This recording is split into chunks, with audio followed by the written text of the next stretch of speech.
बच्चों हम लोग न्यूमेरिकल नंबर 1 से शुरू कर रहे हैं, चैप्टर नंबर 15 है, ठीक है। तो पहले मैं पढ़ रहा हूँ question number 1। When the current in a pocket calculator is 0.0002 ampere, how much charge flows every minute? एक कैलकुलेटर में जब करंट गुजर रहा हो 0.0002 एम्पेयर, तो बताइए कितना चार्ज गुजरेगा हर मिनट में। तो आपको करंट की मिकदार गिवन है बच्चों 0.0002 एम्पेयर, चार्ज निकालना है एवरी मिनट, मतलब एक मिनट में कितना सेकंड होता है 60 सेकंड। बच्चों आपको फॉर्मूला पता है, करंट का फॉर्मूला होता है Q अपॉन T। आपको Q फाइंड करना है तो T डिवाइड में से मल्टीप्लाई में चला जाएगा, तो Q is equal to I into T। तो आपने क्या करना है, I की जगह 0.0002 और T की जगह 60 मल्टीप्लाई किया, क्या आ गया 0.012 कूलम। अब क्योंकि ये नंबर बहुत छोटा है और यूनिट बहुत बड़ी है, हम उल्टा कर देंगे, हम नंबर को बड़ा करेंगे और यूनिट को छोटी कर देंगे। कैसे? एक कूलम में 1000 मिली कूलम होता है, तो मल्टीप्लाई करने पे क्या देगा 12 मिली कूलम आ जाएगा। तो इस तरह क्या हुआ, नंबर बड़ा हो गया, यूनिट क्या हो गई छोटी हो गई। नेक्स्ट क्वेश्चन है क्वेश्चन नंबर 2। क्या कह रहे हैं क्वेश्चन नंबर 2 में कहा गया calculate the amount of current that an electric heater uses. Amount of current निकालना है जो कि एक हीटर यूज कर रहा है, क्या करने के लिए, रूम को हीट करने के लिए 5 मिनट में। तो टाइम कितना हो गया 5 मिनट हो गया टाइम, और आपको कहा गया करंट निकालो, और आगे लिखा है कितने चार्ज गुजर रहे हैं, if the charge is 2100 coulomb, ठीक है। क्यू से लिखते हैं चार्ज को, तो 1 मिनट में 60 सेकंड होते हैं, मल्टीप्लाई किया 5 इंटू 60 300 सेकंड। फॉर्मूला सेम रहेगा बच्चों, क्या फॉर्मूला था, I is equal to Q upon T। तो अब आपको क्या करना है, Q की जगह लिखना है 2100 और T की जगह लिखना है कितना 300। तो आपने जब डिवाइड किया तो क्या आ गया 7। तो करंट की यूनिट क्या होती है एम्पेयर, तो यूनिट आ गई 7 एम्पेयर। नेक्स्ट है बच्चों क्वेश्चन नंबर 3। क्वेश्चन 3 में कह रहे हैं a potential difference of 90 volt exist between 2 point. 2 point के दरमियान में कितना वोल्टेज है 90 वोल्ट है। तो आपने क्या लिख दिया, वोल्टेज है 90 वोल्ट। आगे लिखा है the amount of work done when an unknown charge is moved between 2 point is 450 joule. 2 point के दरमियान में कोई अननोन चार्ज मूव कर रहा है, कितना चार्ज है, कितना वर्क हुआ चार्ज को मूव करवाने के लिए 450 जूल। अब कहा जा रहा है determine the amount of charge, तो चार्ज निकालना है। बच्चों आप लोगों ने इलेक्ट्रोस्टैटिक पोटेंशियल पढ़ा हुआ है, क्या था formula, V is equal W upon Q। तो V कितना क्या लिख दिया 90, W वैसे ही आ गया, W कितना हो गया 450 और Q निकालना है, तो Q डिवाइड से जाएगा मल्टीप्लाई में, और 90 मल्टीप्लाई से किस में आ जाएगा डिवाइड में, 0 0 कैंसिल, 9 1 9 9 5 45। तो चार्ज की यूनिट कूलम होती है, तो चार्ज आ गया 5 कूलम, ठीक है। क्वेश्चन नंबर 4 स्टार्ट कर रहे हैं हम लोग। क्वेश्चन 4 है बच्चों calculate the potential difference between 2 point A and B if it takes 9 exponent minus 4 joule of external work to move a charge of 9 microcoulomb from A to B। आपको कह रहे हैं कैलकुलेट द पोटेंशियल डिफरेंस, आपको बताना है potential difference क्या है, मतलब V आपको फाइंड करना है। कैलकुलेट द पोटेंशियल डिफरेंस मतलब आपको फाइंड क्या करना है बच्चों, V फाइंड करना है। आगे लिखा हुआ है if it takes 9 exponent minus 4 joule of external work, कितना वर्क हो रहा है 9 exponent minus 4 joule of external work हो रहा है।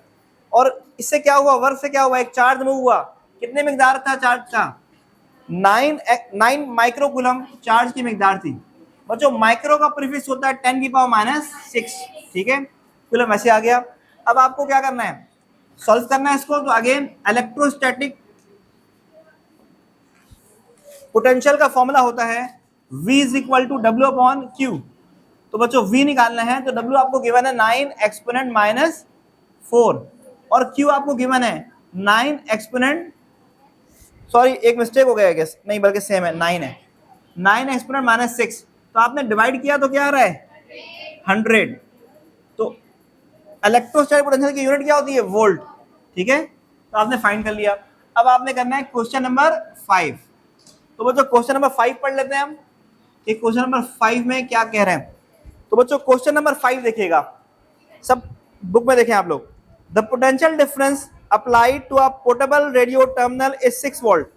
एक रेडियो है, उसके टर्मिनल्स के ऊपर पोटेंशियल डिफरेंस अप्लाई किया गया 6 वोल्ट का। Determine the resistance of the radio when a current of 20 milliampere flows through it. आपको कह रहे हैं कितना रेजिस्टेंस होगा उस रेडियो का जब करंट गुजर रहा है 20 मिली एम्पेयर। तो बच्चों इसको हम क्या करेंगे, हम सबसे पहले लिखेंगे कि आपको वोल्टेज गिवन है जो रेडियो के 2 टर्मिनल पे गिवन है 6 वोल्ट, कितना है 6 वोल्ट, और कह रहे हैं कि डिटरमाइन करो रेजिस्टेंस क्या है उस रेडियो की, और आगे कह रहे हैं कि करंट गुजर रहा है उस रेडियो से कितना 20 मिली एम्पेयर्स, ठीक है, मिली का प्रीफिक्स है 10 की पावर -3, ठीक है। अब आपने करना है इसको सॉल्व, ठीक है। तो आपको फॉर्मूला पता होगा ओहम लॉ का, क्या फॉर्मूला था ओहम लॉ का, V is equal to I R, V given है 6, I वैसे ही आ गया, बल्कि I गिवन है आपको 20 एक्सपोनेंट -3, और R जो है वो आपको फाइंड करना है, तो R फाइंड करना है तो क्या करेंगे 6 वैसे लिखेंगे, और ये मल्टीप्लाई में यहाँ कर क्या हो जाएगा डिवाइड। तो आप बताइए डिवाइड करके R की वैल्यू क्या आ रही है, 300 आ रही है, और रेजिस्टेंस कितनी होती है ओहम, क्या होती है ओहम होती है, ठीक है। तो ये आपके पास क्वेश्चन नंबर 5 का आंसर आ गया। अब आपने करना है क्वेश्चन नंबर 6। तो बच्चों क्वेश्चन नंबर 6 देखिएगा सारे। क्वेश्चन नंबर 6 में क्या कह रहे हैं, resistance of 4 ohm, 6 ohm and 12 ohm are connected in parallel and then connected to a 6 volt EMF source. Determine the value of equivalent resistance, total current and current flows through each resistance, ठीक है। तो सबसे पहले कह रहे हैं कि आपके पास कितने रेजिस्टर्स थे बच्चों, 3 थे, एक था कितना 4 ओहम, दूसरा था 4 ओहम, 6 ओहम, और उसके बाद कितना था बच्चों 12 ओहम था, ठीक है। 3 रेजिस्टर्स आपको गिवन थे, और ये तीनों कनेक्ट किसमें है पैरेलल में। पहले ये बात आपको पता होना चाहिए कनेक्टेड कैसे हैं, सवाल में लिख के दिया है कनेक्टेड इन पैरेलल, ठीक है। आगे लिखा हुआ है वोल्टेज है 6 वोल्ट ईएमएफ सोर्स, आपको निकालना है इक्विवेलेंट रेजिस्टेंस क्या है इन तीनों की, आपको बताना है टोटल करंट कितना है, और हर एक में कितना करंट है, I1, I2 और I3 आपको फाइंड करना है। और तो सबसे पहले आपको ये पता होना चाहिए कि अगर रेजिस्टर्स पैरेलल में कनेक्ट हों तो फॉर्मूला क्या होता है इक्विवेलेंट रेजिस्टेंस का, आपको ये पता होना चाहिए पहले, ठीक है। तो सबसे पहले मैं सॉल्यूशन यहाँ पे कर रहा हूँ, ठीक है। इस सवाल का डाटा तो वहाँ बना हुआ है, सॉल्यूशन मैं यहाँ पे लिख रहा हूँ, जरा देखिएगा सारे बच्चे। सॉल्यूशन हम स्टार्ट कर रहे हैं बच्चों, याद रखिएगा पैरेलल में कनेक्ट कैसे हो रहा है, देखिएगा 2 पॉइंट है, इन 2 पॉइंट के दरम्यान में आपके पास 3 रेजिस्टर है, कितने हैं, तो ये 3 रेजिस्टर्स मैंने यहाँ पर कनेक्ट कर दिए, ठीक है, 2 पॉइंट के दरम्यान में, और वोल्टेज दे दिया 6 वोल्ट का, ठीक है, R1, R2 और ये R3, ठीक है, ये 2 पॉइंट है A और B। अब पैरेलल में कनेक्ट हो तो फॉर्मूला होता है 1/R बराबर है 1/R1 plus 1/R2 plus 1/R3, ठीक है। आपको R फाइंड करना है, तो R1 आपको गिवन है कितना 4, R2 गिवन है बच्चों 6 और R3 गिवन है 12, ठीक है। अब आपने इसको अगर आप चाहें तो एलसीएम लेके कर लें, आप चाहें तो इसको जो है वो डायरेक्ट कैलकुलेटर में करें। जैसे एग्जांपल 1/4 क्या आ रहा है 0.25, 1/6 क्या आ रहा है, ठीक है, 1/12 क्या आ रहा है बच्चों 0.08, 8 के बाद 3, सबको ऐड करिए, बताइए ऐड करने के बाद क्या वैल्यू आ रही है 0. बताइए 495, ठीक है बच्चों। R फाइंड करने के लिए रेसिप्रोकल करना होगा, क्या करना होगा, तो R चला जाएगा नोमिनेटर में और ये वैल्यू आ जाएगी डिवाइड में, तो 0.499 क्या आ रहा है 2.00 आ रहा है, ठीक है। तो इसको हम 2 ओहम लिख सकते हैं, तो ये आ गया R, क्या आ गया, इसका मतलब है इन तीनों जो रेजिस्टेंस है इनकी जो इक्विवेलेंट है, ये तीनों किसके बराबर है, इक्विवेलेंट मतलब बराबर, ये तीनों किसके बराबर है 2 ओहम के, जब ये पैरेलल में लगे हुए हैं, ठीक है। अब बच्चों आपको फॉर्मूला पता है V is equal to IR, क्या फॉर्मूला है V इज इक्वल टू, अगर आप चाहें तो इस डायग्राम को चेंज भी कर सकते हैं, कैसे कि आपने ये फाइंड किया कि ये तीनों बराबर है किसके, आर के, ये ए और ये बी, और आगे जिस तरह पहले लगा था वैसे लगा दो, जिससे ये समझ आ जाएगा कि आपने इन तीनों की तरह क्या लगा दिया, आर लगा दिया। अब आपको आर पता है और वी पता है तो क्या निकाल लेंगे, तो v is equal to I R होता है, तो आई बराबर किसको हो जाएगा, v अपॉन आर, आई बराबर हो जाएगा v अपॉन आर के। तो v आपको गिवन है बच्चों कितना 6 और r कितना पता है आपको 2, तो करंट आ गया 3 एम्पेयर। क्या आ गया, ये बात समझ में आई। अब बच्चों आपको निकालना है I1 I2 और आपको ये बात पता है पैरेलल में वोल्टेज सेम होता है, पैरेलल में वोल्टेज क्या होता है, तो यहाँ पर ही वोल्टेज 6 वोल्ट है, यहाँ भी 6 वोल्ट है और यहाँ पर भी। तो अगर मैं फॉर्मूला बनाऊं I1 बराबर होगा V अपॉन R1, I2 बराबर होगा V अपॉन R2, I3 बराबर होगा V। सब में सेम क्यों है, क्योंकि ये सब कनेक्ट किसमें थे, पैरेलल में, ये सब पैरेलल में है, तो पैरेलल में वोल्टेज सेम होता है, तो यहाँ भी V वोल्टेज, यहाँ भी V वोल्टेज और यहाँ भी V वोल्टेज, ठीक है, V और V, ठीक है। अब वैल्यूज पुट करते हैं बच्चों। सबसे पहले V की वैल्यू है 6, R1 कितना गिवन है आपको 4, तो कैलकुलेटर में 6 अपॉन 4 करिए, क्या आ रहा है 1.5 एम्पेयर, ठीक है। इसके बाद V वैसे ही 6, R2 कितना है आपके पास 6, क्या आ जाएगा 1 एम्पेयर, V है 6, R3 कितना है 12, क्या आएगा 0.5 एम्पेयर।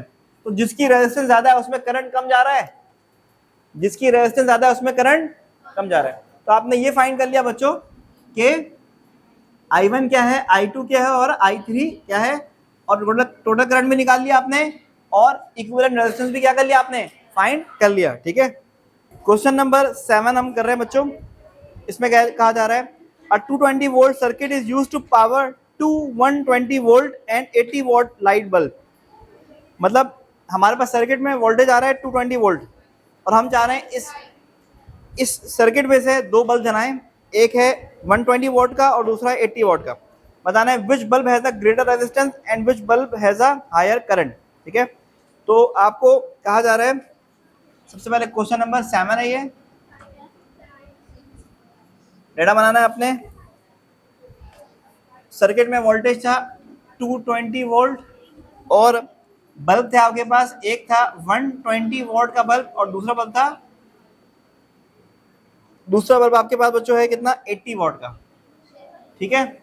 आपको कहा जा रहा है कौन सा बल्ब ज्यादा पावर रखता है और कौन ज्यादा करंट रखेगा और कौन ज्यादा रेजिस्टेंस रखेगा। तो एक काम करते हैं हम लोग दोनों का करंट निकाल लेते हैं और दोनों का रेजिस्टेंस फाइंड कर लेते हैं ताकि कंपेयर करना आसान हो जाए हमारे लिए, ठीक है। हम सब चीजें क्या कर लेंगे, कैलकुलेट कर लेंगे, ठीक है। तो सबसे पहले पावर गिवन है आपको, इसको हम ए और बी पार्ट बना लेते हैं, ठीक है। तो सॉल्व करते हैं बच्चों सबसे पहले हम। तो ऐसा फॉर्मूला आपके पास है जिसमें पावर भी हो, वोल्टेज भी हो और करंट भी हो, कौन सा फॉर्मूला था, P is equal to V I, ठीक है, P is equal to V I. अब यहां से अपने निकालना है बच्चों I, क्या देगा P अपॉन V, ठीक है। अगर ये 1 होगा तो ये भी 1, ऐसा ही है। तो I1 निकालने के लिए क्या करेंगे आप लोग, P1 की वैल्यू रखेंगे 120 और V1 की वैल्यू रखेंगे कितनी 220। तो आपके पास वैल्यू क्या आएगी बताइए जरा, 0.54 एम्पेयर, ठीक है। अच्छा अब आप निकालेंगे I1 के बाद आप निकालेंगे, चलो मैं इस पैरेलल में कर रहा हूँ, ठीक है, इस तरफ A पार्ट अगर कर रहा हूँ यहाँ पे B पार्ट कर रहा हूँ, ठीक है। जैसे मैंने अभी P1 निकाला ना, यहाँ पे निकालता हूँ P2 का फॉर्मूला क्या होगा, V2 और I2। तो I2 क्या हो जाएगा P2 अपॉन V2। तो बच्चों I2 निकालना है अगर, तो P2 आपके पास था कितना 80 और आपके पास बच्चों V2 कितना था 220। तो बताइए क्या आ रहा है 36, ये आ गया आपके पास एम्पेयर, ठीक है। अब आप निकालेंगे बच्चों V is equal to I R का फॉर्मूला आपके पास मौजूद है, क्या है V is equal to I R, ठीक है। तो ये 1 है तो ये भी 1 और ये भी 1, ठीक है। तो यहाँ से R1 निकालेंगे अगर तो क्या हो जाएगा V1 अपॉन I1। तो V1 कितना था आपके पास 220 और I1 आपके पास फाइंड हुआ यहाँ पे 0.54। तो बताइए क्या आ रहा है R1, 40 407 पॉइंट, ठीक है, ओहम, ठीक है। बिल्कुल वैसे ही यहाँ पे कर लेते हैं V2 is equal to I2 और R2, तो R2 क्या होगा V2 अपॉन I2, तो R2 निकालना है हमें, तो V2 आपके पास 220 है बच्चों, और I2 आपने फाइंड कर लिया इधर 0.36, तो बच्चों आपने डिवाइड करना है, बताइए क्या आ रहा है R2 611.1, ठीक है, ओहम। तो बच्चों आपके पास वैल्यू सारी आ चुकी है, ठीक है। तो आपने अब आपने कंपेयर कर लेना है, ठीक है। अब आप बताइए किसमें करंट ज्यादा है, किसका करंट ज्यादा है, आप ये बोलोगे 120 what bulb has greater current, ज्यादा करंट, ठीक है। और दूसरा 80 वॉट बल्ब का रेजिस्टेंस क्या है, बल्ब हैज ग्रेटर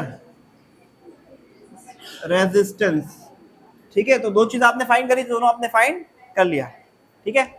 तो ये न्यूमेरिकल सारे के सारे क्या हो गए, चैप्टर नंबर 15 के मुकम्मल हो गए अभी, ठीक है।